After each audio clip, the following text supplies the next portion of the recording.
Bom dia, amigos! Olá, mais uma vez aqui estamos para falarmos da palavra de Deus. Romanos capítulo 5. Hoje estamos em Romanos capítulo 5. Mais uma vez aqui, Jesus, através do Espírito Santo, falando aos nossos corações.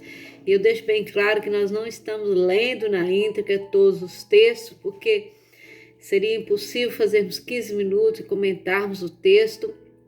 Não estamos aqui pregando, estamos comentando o texto. E é muito importante que você leia ou antes ou depois. Eu até aconselho que leia antes, se puder, o texto e depois ouça a comparação, né?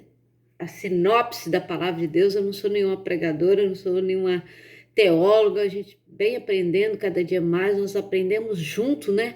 A palavra de Deus. Tem aprendido muito com o pastor Marcos Botelho, um grande homem de Deus, muito estudado, e graças a Deus nós todos temos que estar todos os dias aprendendo, né?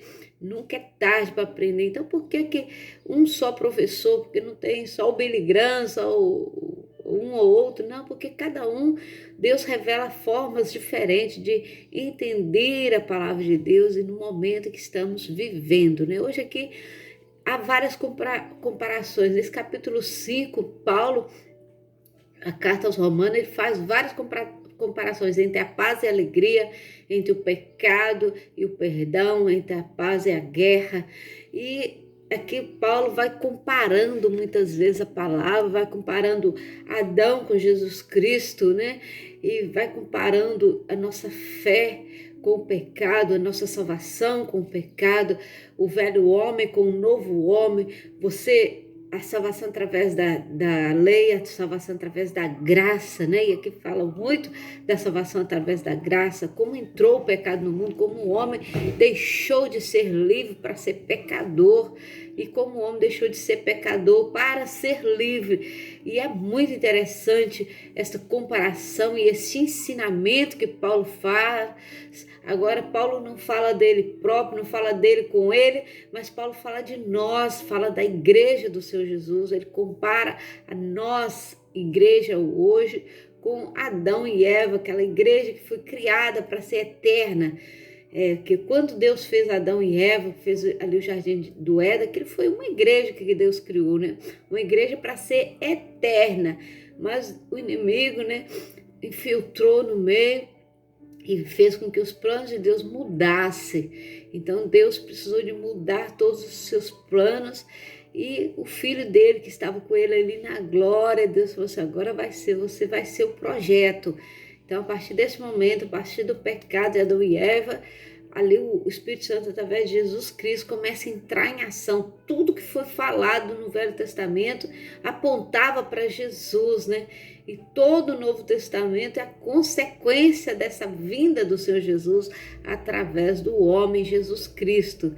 Então, aqui Paulo fala da justificação pela fé. Através dessa justificação pela fé, nós temos paz com Deus por nosso Senhor Jesus Cristo, né? Porque se não fosse pela fé, se não fosse crermos em Jesus Cristo, nós não teríamos essa paz.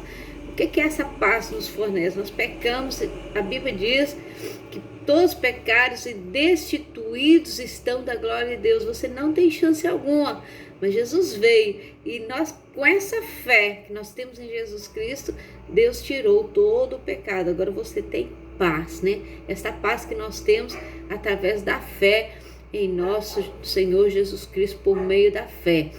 E por meio de quem nós obtivemos acesso pela fé, por essa graça, ao qual estamos firmes e nos gloriamos em Deus, por meio também de Jesus Cristo. Se não fosse Jesus Cristo, nada tinha acontecido. Se Jesus não tivesse morrido, se Jesus não tivesse ressuscitado, nada tinha sido aceito, nada tinha sido realizado, né?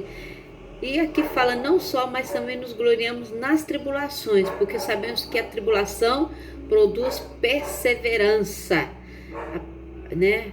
Paciência gera, a tribulação gera paciência, paciência, perseverança, e a perseverança nos torna um caráter firme, um caráter aprovado diante de Deus. A esperança não está não decepciona, porque Deus derramou seu amor em nossos corações por meio do Espírito Santo que Ele nos concedeu. Então a esperança não nos decepciona. Eu estou esperando no Senhor 2021 anos e Jesus ainda não veio. E se você partir hoje, essa esperança é concretizada na morte sua, como foi concretizada na morte de Jesus. E agora? Agora você vai ressuscitar dos mortos para servir o Senhor. Como Jesus ressuscitou dos mortos para servir o Senhor, cumprindo ali todo o projeto de salvação para o homem, né? E aqui no versículo, nós estamos no capítulo 5 de Romanos, no verso 7, fala assim: dificilmente haverá alguém que morra por um justo, embora pelo homem bom, talvez alguém tenha coragem de morrer. Mas dificilmente, se eu pegar um pai e um filho, ou uma mãe e um filho, que supostamente são duas pessoas que estão ligadas, né, emocionalmente, e falar assim, mãe vai morrer pelo seu filho, ela até na hora da emoção pode dizer, não, eu morro, mas na hora de enfiar ali a faca, provavelmente ela vai recusar, não tem outro jeitinho, não tem jeito de fazer diferente, não há recursos, né, não há recursos para que... Então nós vamos continuar gravando, eu tive que interromper o vídeo porque tá um barulhão na rua, mas olha, paciência, nós não temos estúdio de gravação e quem grava é assim mesmo, né? Então aqui, se não fosse por Senhor Jesus, nada tinha acontecido, né? E Deus enviou seu Filho para morrer na cruz por nós sendo ainda pecadores. Porque aqui fala assim, a mãe, né, poderia até morrer pelo filho. Mas nós não vamos ver ali, ela, não tem um jeitinho, não vamos fazer isso. Então, mesmo uma pessoa boa, nós morreríamos. E Jesus não morreu por ninguém bom. A Bíblia diz que na terra não havia um justo sequer. Não havia um justo sequer. E Jesus era justo. Jesus era fiel. Jesus não tinha pecado. E ele morreu por alguém miserável. Ele morreu, a primeira pessoa que identificou Jesus na cruz, após ali quase ao ato consumado da sua morte, foi o ladrão. Porque o que o Senhor quis mostrar com isso? Porque o Senhor veio para os doentes e não para os sãos. Os doentes precisam de um médico, não são. Então ali já demonstrou, olha, você que é pecador, daqueles pecados mesmo, não existe tamanho de pecado, mas a gente, na nossa visão humana, né, queremos comparar os pecados. Então, não existe tamanho de pecado. Pecado é pecado, pronto, acabou. Vai levar para o inferno você roubar uma bala quando você roubar um prédio. Vai te levar para o inferno. Então, pecado é pecado. Agora, Jesus veio para salvar, para te abolir, para te perdoar. Ah, mas Jesus vai me perdoar e eu vou continuar pecando. Não. Você precisa ter um conserto, ter uma experiência com o Senhor, né? Mas esse é departamento seu e Deus, ora o Senhor que Ele vai te revelar. E a partir do verso 12 do capítulo 5 de Romanos, é uma comparação entre Cristo e Adão, entre o homem pecador e o homem que veio tirar o pecado. Aqui mostra Cristo como um homem. Então, o homem que trouxe o pecado, né, através dele entrou o pecado no mundo, e o homem que através dele foi retirado o pecado do mundo. Então, é que Paulo faz essa sinopse, né, essa comparação entre o pecador e ali de Adão até Moisés, né, eles pecavam, mas não existia lei, não havia argumento, não havia uma esperança, e ali ficou aquela coisa, aquele impasse, né? Aqui fala no verso 14, fala assim, todavia a morte reinou desde o tempo de Adão até Moisés, mesmo sobre aqueles que não cometeram pecado semelhante à transgressão de Adão, o qual era o tipo daquele que havia de vir. Então aqui ali havia aquela intervalo, né? Agora vem a lei, através de Moisés veio a lei, o Senhor corrige o homem, o Senhor ensina o homem, fala, agora todo que pecar, agora é lei, todo que pecar vai morrer. Todo que pecar não vai ter direito de salvação. Vocês obedecem a lei, vocês vão morrer. Agora, quando Jesus vem, a lei é posta de lado, não deixando de cumprir, mas colocada em parte.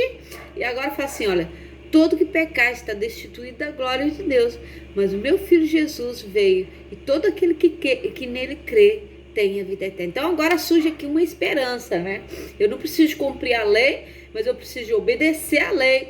Mas primeiro eu preciso ter fé em Jesus, e essa esperança de vida eterna através de Jesus, ela pode me abonar de todo o pecado, né? Então aqui Jesus Cristo transbordou ainda mais para que nós pudéssemos ser salvos. A graça, o amor, a misericórdia de Jesus, né? Não se pode comparar a dádiva de Deus com a consequência do pecado, com a consequência de um homem pecador, porque por um homem veio o pecado no mundo e por um homem o pecado trouxe final, né? Trouxe ali a sentença, né? Se pela transgressão de um só homem, pela transgressão de um só homem, a morte reinou no meio do povo, pela justificação de um só homem, a morte deixou de reinar. E Jesus trouxe vida eterna. A vida veio por meio de um único homem, que é o nosso Senhor Jesus Cristo. Consequentemente, assim, por um só homem veio a transgressão, resultou na condenação de todos os homens, assim também por um só ato de justiça resultou a justificação que traz vida a todos os homens. Logo assim, por meio da graça, logo assim, por meio da desobediência, por meio do pecado, muitos foram feitos pecadores, porque desobedeceram e destituídos estavam de toda a chance de ser salvos. Também por meio de um só homem veio a obediência de um único homem, onde muitos foram justificados pela fé.